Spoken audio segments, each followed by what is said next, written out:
Hello everyone, I welcome to all of in this class. आज मैं यहाँ पे एडीएम्स एंड फ्रेजेस के सेट 2 को डिस्कस करूंगा। सेट 1 में ऑलरेडी आपके साथ डिस्कस कर चुका हूँ, जिसमें कि मैंने यहाँ पे एडीएम्स एंड फ्रेजेस को लिया था जो कि सीडीएस 2020 में आ रखे थे। इनकेस अगर आपने उस लेक्चर को नहीं देखा है तो जाकर के आप देख सकते हैं और वहाँ से कुछ चीज़ों को सीख सकते हैं और जो चीज़ें आपके लिए नहीं है उनको नोट डाउन कर सकते हैं।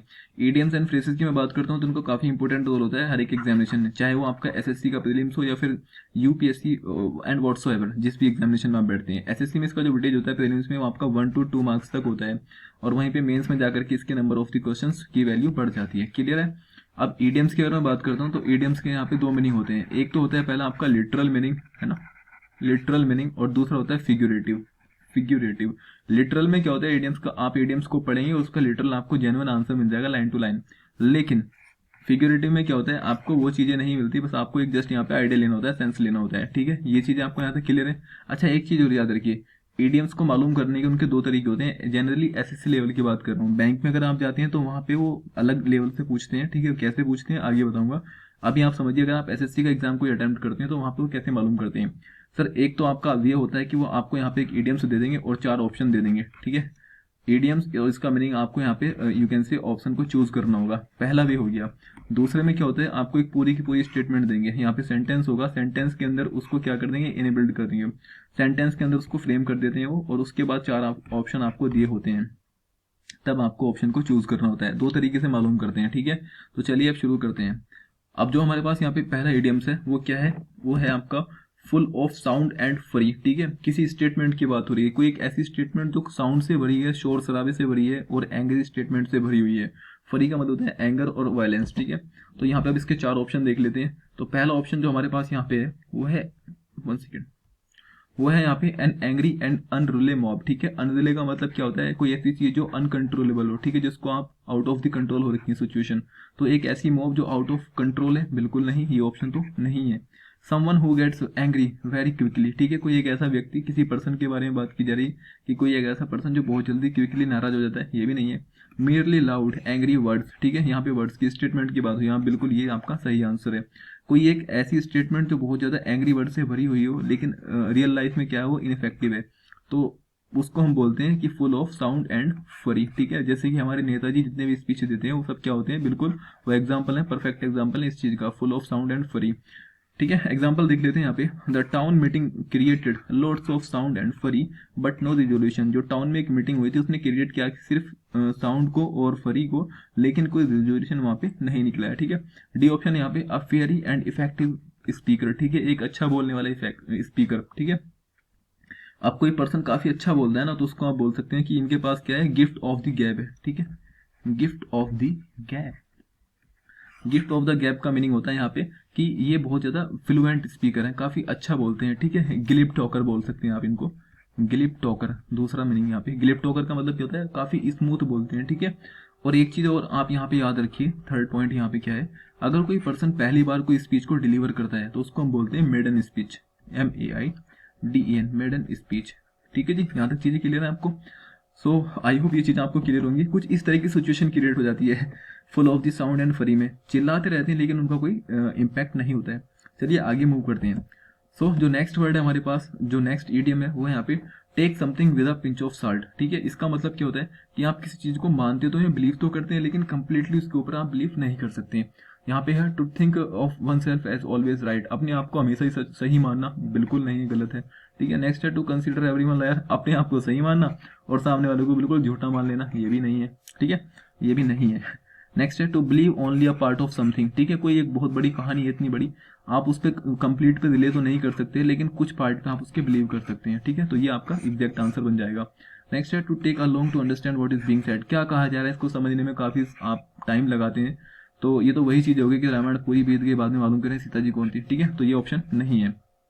एग्जाम्पल देखते हैं, you have to take everything she says. ठीक है, वो जो भी कहती है उसकी बात को आपको समझना पड़ेगा, कैसे, with a pinch of salt. ठीक है, यानी कि आप कंप्लीटली उनकी बातों पे बिलीव नहीं कर सकते। क्यों नहीं कर सकते, because she tends to exaggerate. Exaggerate का मतलब क्या होता है, चीजों को बड़ा चढ़ा करके, बहुत सीरियस है लड़की बहुत ज्यादा। ठीक है, चीजों को बड़ा चढ़ा करके बताती है, तो आप उनकी बातों पे कंप्लीटली बिलीव नहीं कर सकती।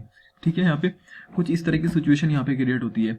अब कोई अगर इस तरह की सिचुएशन में पहले ऑलरेडी है तो आपको समझ लेना चाहिए कि कुछ तो गड़बड़ है, तब आपको what you have to do, you have to take something with a pinch of salt, ठीक है। इस तरह के रिलेशन को आप बोल सकते हैं, सिर्फ समझाने के लिए, आगे ना जाएं आप, ठीक है। नेक्स्ट यहाँ पे अगर मैं बात करता हूँ, नेक्स्ट मेरे पास जो इडियम है उसको हम बोलते हैं फ्लाइंग ऑफ द हैंडल, ठीक है। फ्लाइंग ऑफ द हैंडल की यहाँ पे बात करते हैं तो ये किसी उस पर्सन के बारे में बात की जाती है। देखो, डे ड्रीमिंग करना, ये तो बिल्कुल इसका आंसर नहीं है, ठीक है, डे ड्रीमिंग नहीं है। नेक्स्ट है हैविंग लॉफ्टी आइडियाज, ये भी नहीं है। सडनली बिकम इनरेंज्ड, ठीक है, कोई चीज ऐसी है जो बहुत ज्यादा फरी क्रिएट कर देती है, ठीक है, या फिर एंगर क्रिएट कर देती है, तो ये वाला आपका एग्जैक्ट आंसर हो जाएगा। Flying away being launch from a handle, ठीक है, कोई चीज जो हैंडल से मतलब यू कैन से लॉन्च हो रखी है और वो काफी दूर जाती चली जा रही है, जैसे कि रॉकेट होता है, रॉकेट स्टेशन से लॉन्च होता है और उसके बाद वो, ठीक है, स्पेस में चला जाता है, तो इस तरह की सिचुएशन है, ये भी नहीं है। एग्जाम्पल देखते हैं, he tends to fly off the handle when people disagree with him, ठीक है। अब इनके कोई व्यूज होते होंगे, किसी पर्सन की यहाँ पे बात की है, अगर इनके व्यूज को लेकर के कोई डिसएग्री हो गया ना, बस फिर तो देखो इनका क्या हाल है, फिर ये इस सिचुएशन को क्रिएट कर लेते हैं, फ्लाई ऑफ द हैंडल, ठीक है। क्लियर है यहाँ तक? चलिए आगे चलते हैं। नेक्स्ट जो मेरे पास यहाँ पे इडियम्स है वो है टू कॉस्ट, है ना, to cost an arm and a leg, ठीक है, काफी इंपॉर्टेंट है। यानी कि कोई चीज ऐसी है जो बहुत ही ज्यादा क्या है, एक्सपेंसिव है, क्या है, बहुत ही ज्यादा एक्सपेंसिव है। इजीली अफोर्डेबल, बिल्कुल नहीं है। कोई ऐसी चीज जो आसानी से मिल जाए, बिल्कुल नहीं। अफोर्डेबल का मतलब क्या होता है, जिसको आप आसानी से अफोर्ड कर सकते हो, ठीक है, नहीं है। वेरी एक्सपेंसिव, हाँ बिल्कुल ये है। नेक्स्ट है to give away an arm and a leg, ठीक है, आप गिव अवे कर रहे हैं, यानी कि लोगों को दे रहे हैं क्या, एक अपनी आर्म और लेग फ्री में दे रहे हैं, भाई ले जाओ, ऐसा तो हो ही नहीं सकता। नॉट अवेलेबल रेडिली, कोई चीज तैयार नहीं है, ठीक है। एग्जाम्पल देख लेते हैं, you must visit a restaurant, आपको एक रेस्टोरेंट में जाना चाहिए, the food is really good, क्योंकि वहां का खाना काफी अच्छा है, and it doesn't cost you N arm and a leg, और इसका मतलब क्या है कि आपको उस रेस्टोरेंट में जाना चाहिए, क्यों जाना चाहिए, क्योंकि वहाँ का जो फूड है ना वो काफी अच्छा है और कॉस्ट भी क्या है, वो ज्यादा एक्सपेंसिव नहीं है। इसके लिए ये CDS 2020 में आ रखा है दूसरा इडियम्स, ठीक है, ये इससे रिलेट करता है। इसका मीनिंग भी ये होता है वेरी एक्सपेंसिव, और इसका मीनिंग कॉस्ट ए बॉम्ब का मीनिंग भी यही होता है कि चीजें जो है ना बहुत ज्यादा एक्सपेंसिव जब होती हैं। अच्छा, चीजें एक्सपेंसिव है, नो इश्यू, लेकिन अगर आपने चीजें खरीद दी एक्सपेंसिव है, उसके बाद भी उनका कोई यूज नहीं है, तो उन चीजों को हम बोलते हैं व्हाइट एलिफेंट। क्या बोलते हैं जी? व्हाइट एलिफेंट, ELEPHANT, ठीक है, इसको हम बोलते हैं व्हाइट एलिफेंट। अरे चीजें यहाँ तक क्लियर है? ओके, आगे बढ़ते हैं हम। कुछ इस तरह की सिचुएशन क्रिएट होती है, 1 सेकेंड, लेट मी शो। इन भाई साहब को कार खरीदनी थी, इन्होंने कार खरीदी लेकिन बहुत ज्यादा एक्सपेंसिव थी, तो इन्होंने अपनी एक लेग और अपनी एक आर्म को यहाँ पे उन्होंने, ठीक है, समझ रहे हैं? तो आगे बढ़ते हैं। नेक्स्ट जो मेरे पास यहाँ पे इडियम्स है, अब ये देखिए, ये बिल्कुल सेकंड टाइप का है। इसमें क्या है, एक पूरी की पूरी स्टेटमेंट है। यहाँ देखिए, इसको पढ़ें आप। Have you heard the news, क्या आपने इस न्यूज को सुना है? क्या सुना है? दैट, यहाँ पे क्या है, एक तरह का यहाँ पे कनेक्टर है, दैट यहाँ पे कनेक्टर है, इनको बोलते हैं कंडीशनल वर्ड, ठीक है। Have you heard the news that Hema is looking for a greener pasture. So हमें यहाँ पे इसका मीनिंग बताना है ग्रीनर पास्चर का।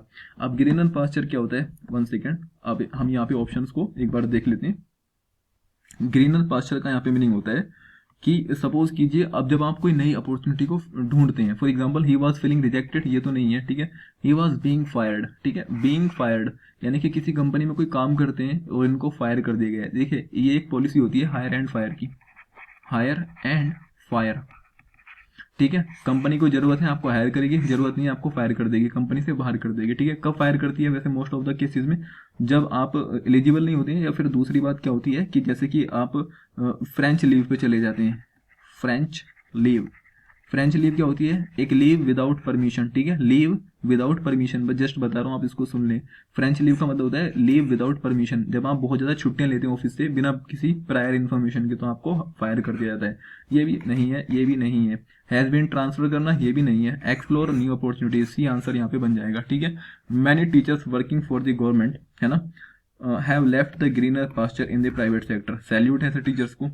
ये टीचर क्या है, ये गवर्नमेंट सेक्टर में काम कर रहे हैं, ठीक है, गवर्नमेंट के लिए, लेकिन इन्होंने क्या किया, इसी के साथ साथ जो प्राइवेट सेक्टर में इनको काफी अच्छी अपॉर्चुनिटी मिल रही थी, इनको उन्होंने क्या कर दिया, लेफ्ट कर दिया। आप देख सकते हैं, पास्चर का मतलब क्या होता है, एक तरह की लैंड होती है जिसपे जो एनिमल्स वगैरह फीड करते हैं, ठीक है, पशु चरते हैं, उसको बोलते हैं पास्चर, ठीक है। यहाँ पे देख सकते हैं इस तरह की सिचुएशन है, और यहाँ पे अब कोई पर्सन है यहाँ पे, और इस तरह की अपॉर्चुनिटी अगर देख रहा है, तो सपोज कर सकते हैं कि वो नई अपॉर्चुनिटी को एक्सप्लोर कर रहे हैं, ठीक है। आगे चलते हैं। नेक्स्ट यहाँ पे जो मेरे पास ईडियम्स है वो होता है यहाँ पे kept a stiff upper lip यानी कि ऊपर वाला ओठ, ठीक है। यहाँ पे क्या होता है, देखिए, Ashutosh kept a stiff upper lip even when he was reprimanded. देखो, रिप्रीमेंडेड का मतलब क्या होता है, किसी चीज को डांटना, फटकारना, स्कोल्ड करना, ठीक है। और यू कैन से एडमोनिश करना, एडमोनिश करना। देखिए, एडमोनिश जो है आपका SSC CHSL 2019 में आ रखा था, ठीक है। वहां पे इस वर्ड का पूछा था एंटोनिम। क्या पूछा है जी? Antonym, opposite word. और यही सेम वर्ड रिपीट हुआ है SSC CPO 2020 में। वहां पे आपसे पूछा था इसका सिनोनिम्स, ठीक है जी। एक वर्ड का वहां पे ऐसे से पूछा था, क्लियर है। तो इसका मतलब क्या होता है, बंदे को डांट भी पड़ी, सब कुछ हुआ, लेकिन उसने अपने होठ जो है बिल्कुल होठ जुड़े रखे हैं, बिल्कुल कुछ भी नहीं बोला है, ठीक है। बिहेव इंसोलेंटली, मतलब इंसोलेंट का मतलब होता है रूडली, है ना, रूड। एक बुरे तरीके से उसने बिहेव करना शुरू किया, बिल्कुल नहीं। कैप्ट शाउटिंग, चिल्लाते रहे, बिल्कुल नहीं। स्टार्टिंग स्निगरिंग, बिल्कुल नहीं। काम क्या किया था उन्होंने, एक्सप्रेशन लेस हो गए थे। क्या हो गए थे जी? Expression lake. उन्होंने कुछ कहा ही नहीं। इवन हालांकि वहां पे क्लाइंट जो थे मौजूद थे, उनके क्लाइंट की प्रेजेंट में उनको डांटा भी गया, फटकारा गया, लेकिन वो फिर भी कुछ नहीं बोले, अपने होठ उन्होंने नहीं खोले, ठीक है जी। आगे चलते हैं। नेक्स्ट वर्ड होता है मेक अ बिलाइन। बिलाइन का मतलब क्या होता है? Make a beeline. Be crazy होना, पागल होना, बिल्कुल नहीं। स्टैंड इन क्यू, लाइन में खड़े हो जाना, बिल्कुल नहीं। बिजी रहना, बिल्कुल नहीं है। He made a beeline for the kitchen. अब कोई बच्चा स्कूल से पढ़ करके आया है, ठीक है, उसने कहा मम्मी खाना चाहिए, तो मम्मी ने कहा बेटा जाओ, किचन में रखा है। तो आप देख सकते हैं इस बच्चे की क्या सिचुएशन है। ये किचन जाने के लिए तैयार हो रखा है, बड़ी जल्दी से जा रखा है, तो यानी कि गो स्ट्रेट टू, ठीक है। या सपोज कीजिए कोई बंदा भटक रहा है, उसको नहीं पता, तो अब वो रिलीजियस टीचर के पास अपने गए, है ना, रिलीजियस टीचर के पास गए, उन्होंने कहा बेटा ये लो बुक, रिलीजियस को उसको फॉलो करो ढंग से और पढ़ो आगे। तो फिर ये बंदा यहाँ से क्या होता है, मेक अ बिलाइन, एक मतलब उस डायरेक्शन में स्टार्ट हो जाता है, सीधे जाना, ठीक है, मतलब बिना किसी जरादर के भटकाव के, क्लियर है। और नेक्स्ट चलते हैं हम यहाँ पे। नेक्स्ट वर्ड जो मेरे पास है cool it. Cool it man, cool it. Cool it का मीनिंग क्या होता है? टू वेट करना किसी चीज के लिए, बिल्कुल नहीं होता है। इसका मीनिंग होता है फॉर एग्जाम्पल किसी चीज को लेकर के रिलैक्स हो जाना, ठीक है। ऑप्शन देख लेते हैं एक बार यहाँ पे क्या होता है, 1 सेकेंड। टू वेट करना बिल्कुल नहीं होता है, ठीक है। टू मेक एंग्री, सॉरी यहाँ पे राइटिंग, इसको बोलते हैं टू मेक एंग्री नहीं है। टू रिलैक्स करना, बिल्कुल ये आपका सही आंसर है। टू बी नर्वस, ये तो नहीं है, ठीक है। नर्वस का मतलब तो आपको बताया, जब आप फ्री हो जाते, जब आप बहुत ज़्यादा नर्वस होते हैं तो क्या करते हैं आप, बटरफ्लाई इन वंस स्टमक, ठीक है, इसके लिए यूज कर सकते हैं आप ACH, ठीक है जी, बटरफ्लाई इन वन स्टमक। तो ये तो इसका मीनिंग नहीं है। कूल का मतलब क्या होता है, फ्री, मतलब रिलैक्स हो जाना। माई मसल्स हैव बीन रियली सोर, ठीक है। अब ये किसी वेट लिफ्टर की बात की जा रही है, कि इनकी मसल क्या कर रही है, बहुत ज्यादा पेन कर रही है, बहुत ज्यादा यू कैन से दर्द कर रही है, हल्का हल्का। So I am going to cool it, मैं इनको शांत करने जा रहा हूँ। कैसे? With the weight lifting for a while, कुछ टाइम के लिए जिम जाऊंगा, वेट लिफ्टिंग करूंगा, और ये जो मेरी मसल बहुत ज्यादा यू कैन से ट्विचिंग कर रही है, अब मैं इनको शांत करूंगा, ठीक है। सही है। कूल इट का मतलब यहाँ पे होता है किसी चीज को लेकर के रिलैक्स करना, क्लियर है चीजें। आगे नेक्स्ट वर्ड की तरफ हम मूव करते हैं, जो कि मेरे यहाँ पे next you can say idioms है, वो है यहाँ पे 1 सेकेंड। नेक्स्ट जो ईडियम है वो है यहाँ पे गो ऑफ एट टेंजेंट, ठीक है। गो ऑफ एट टेंजेंट, टेंजेंट आपको पता है मैथ्स में होती है इस तरह से, ये तो आपका इंटरसेक्ट करती है, इस तरह से जो चलती है, ठीक है। टेंजेंट का मतलब क्या होता है, अब यहाँ पे देखते हैं। Go on a grid length, बिल्कुल नहीं है। नेक्स्ट होता है फॉरगेट थिंग्स इन बिटवीन, ये तो बिल्कुल नहीं है। आपको स्टेटमेंट देने बीच में लाइन भूल जाते हैं, तो ये तो नहीं है situation. Change the subject immediately और बिकम बोस्टीरियस, चीज़ों को आप बड़ा चढ़ा के बोलते हैं, ये भी नहीं है। इसका मीनिंग ये वाला बन जाता है, चेंज द सब्जेक्ट इमीडिएटली। आप किसी टॉपिक पे बात कर रहे हैं, मान लो ए टॉपिक पे बात कर रहे हैं, और सामने वाला जो होता है ना, वो सीधा और ए टॉपिक पे बात ना कर करके बी पे बात कर रहे हैं। चलो आप बी पे आ गए, बी पे आपने स्विच किया, फिर ये सी पे बात करने लग जाते हैं। तो इस तरह के पर्सन को आप बोल सकते हैं go off at a switch, go off at a tangent, ठीक है। एग्जांपल देखते हैं। When she went on a tangent, ठीक है, अबाउट, और she went on a tangent about what happened to her last summer, ठीक है। हमने पूछा कि भाई लास्ट समर आपके साथ क्या हुआ था, तो बस फिर उन्होंने इसको क्लियरली नहीं बताया, और वो क्या कर, उन्होंने क्या किया, इस सब्जेक्ट को इमीडिएटली चेंज कर दिया। क्लियर है यहाँ तक? आगे नेक्स्ट वर्ड की तरफ चलते हैं। नेक्स्ट वर्ड है लुक बिफोर यू लीव, ठीक है। आप छलांग लगाते हैं तो उसके पहले आप समझ लें, तो इसका हिंदी मीनिंग से अगर हमें पता है तो हम लिटरली इसको एक एग्जैक्ट आंसर को यहाँ पे टिक कर सकते हैं। Think carefully of the consequences. Consequences क्या होता है?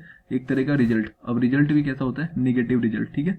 निगेटिव रिजल्ट, आप जो एक्शन कर रहे हैं उसके निगेटिव रिजल्ट क्या हो सकते हैं उसको पहले से आप जान ले तो अच्छा रहेगा। ठीक है, ये आपका एक एग्जाम्पल है। सो आप इसको पढ़ें और देखें। क्लियर है? यहाँ पे कोई अगर डाउट है तो आप कमेंट सेक्शन में लिख सकते हैं। कैसा लगा लेक्चर बताइए। Thank you.